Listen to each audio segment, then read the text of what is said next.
सर्वांना माहिती आहे, काल परवाची मीटिंग झाली। त्या मीटिंगमध्ये दादांनी सर्व मराठा बांधवांना या ठिकाणी सूचना दिलेल्या आहेत। त्या सूचनेनुसार उद्यापासून म्हणजे 24 फेब्रुवारीपासून आपण गावागावामध्ये रस्ता रोको आंदोलन या ठिकाणी सुरू करणार आहोत। तर त्या संदर्भामध्ये या ठिकाणी काही विनंती आपल्या मराठा बांधवांना करायच्या आहेत, त्या अनुषंगाने हा व्हिडिओ बनवत आहोत। तर सर्व मराठा भावांना विनंती आहे की उद्यापासून आपल्याला रस्ता रोको आंदोलन सुरू करायचे गावागावामधून। हे करत असताना आज आपल्याला निवेदन देणं गरजेचं आहे। गावागावामधून या ठिकाणी रस्ता रोकोच्या संदर्भातली निवेदनं गेली पाहिजेत। आणि दुसरी महत्त्वाची गोष्ट ही निवेदनं म्हणजे हा रस्ता रोको करत असताना सगळ्यात पहिल्यांदा आपल्याला जे 12वीच्या परीक्षा चालू आहेत, तर 12वीच्या परीक्षा देणारे जे विद्यार्थी आहेत त्या विद्यार्थ्यांना आपल्यामुळे या ठिकाणी त्रास झाला नाही पाहिजे। त्यामुळे त्यांना सर्वप्रथम आपल्याला सोडवणं गरजेचं म्हणजे त्यांना या ठिकाणी याच्यामधून सूट देणं गरजेचं आहे। ते त्यांच्या परीक्षा केंद्रावरती कसे लवकर पोहोचतील यासाठी आपण सर्वांनी या ठिकाणी प्रयत्न करणं गरजेचं आहे।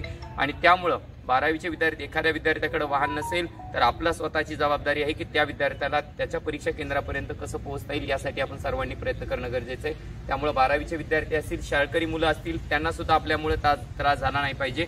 जे शाळेमध्ये जाणारे, कॉलेजमध्ये जाणारे विद्यार्थी आहेत त्यांना सुद्धा या ठिकाणी आपल्या रस्ता रोकोमुळे या ठिकाणी त्रास झाला नाही पाहिजे याची आपण सर्वांनी या ठिकाणी काळजी घ्यावी। आणि दुसरं महत्त्वाचं, कोणी एखादा पेशंट असेल त्या ठिकाणी त्याला सुद्धा या ठिकाणी आपण सूट दिली पाहिजे। त्याला सुद्धा या ठिकाणी दवाखान्यात योग्य त्यावेळी म्हणजे योग्य वेळेवरती उपचार भेटला पाहिजे, त्यासाठी सुद्धा आपण प्रयत्न म्हणजे त्यांना सुद्धा या ठिकाणी या रस्ता रोकोमधून सूट देणं गरजेचं आहे।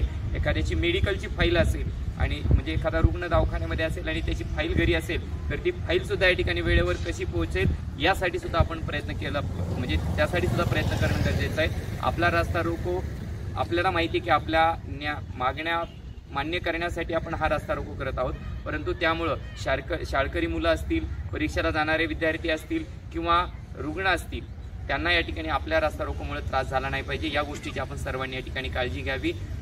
सर्व भावांना विनंती आहे की आपल्याला आपला लढा शांततेच्या मार्गाने, लोकशाहीच्या मार्गाने या ठिकाणी लढायचा आहे। मग हा लढा लढत असताना आपल्यामुळे या ठिकाणी कोणाला त्रास नाही झाला पाहिजे याची आपण या ठिकाणी सर्वांनी काळजी घेणं गरजेचं आहे। हा लढा आपल्याला खूप दिवस कायम ठेवायचा म्हणजे खूप दिवस कंटिन्यू करावा लागणार आहे। त्यामुळे कुणी कृपया आक्रमक होऊ नका। जर एखादा चुकीची भूमिका घेत असेल तर आपल्या सगळ्यांचं कर्तव्य आहे त्या भावाला या ठिकाणी समजून सांगणं। नाहीतर एखाद्या वेळेस काय होतं माहिती आहे का, आपली ती भूमिका नाही परंतु दुसरा एखादा मुद्दामून आपल्या रस्ता रोकोला गालबोट लावण्यासाठी वेगळा प्रयत्न करत असतो। तर अशा वेळेस आपण हेही समजून घेणं गरजेचं आहे की जो व्यक्ती चुकीची भूमिका घेत आहे तो आपलाच आहे का, नाही तर दुसरा एखादा यायचा भगवा रुमाल घालायचा आणि लगेच दुसरं काहीतरी जे आपल्याला अपेक्षित नाही अशी गोष्ट करत असेल तर त्या सगळ्या गोष्टीचं भान सुद्धा आपण ठेवणं गरजेचं आहे। त्यामुळे पुन्हा एकदा विनंती करतो, शाळकरी विद्यार्थी असतील, परीक्षेला जाणारे विद्यार्थी असतील किंवा पेशंट्स असतील तर त्या ठिकाणी त्यांना आपल्या रस्ता रोकोमधून सूट देणं गरजेचं आहे। कारण तशी सूचना सुद्धा आपल्याला या ठिकाणी वरून आलेली आहे। दादांनी आपल्याला त्या प्रकारची सूचना सुद्धा दिलेली आहे। त्यामुळे आपल्या सर्वांना विनंती आहे की आज सगळ्यांनी निवेदनं द्यावीत आणि उद्यापासून या ठिकाणी म्हणजे 24 तारखेपासून रस्ता रोकोला या ठिकाणी सुरुवात करावी हे आपल्या सर्वांना या ठिकाणी नम्र विनंती। जय जिजाऊ, जय शिवराय। एक मराठा, लाख मराठा, एक मराठा, लाख मराठा। धन्यवाद।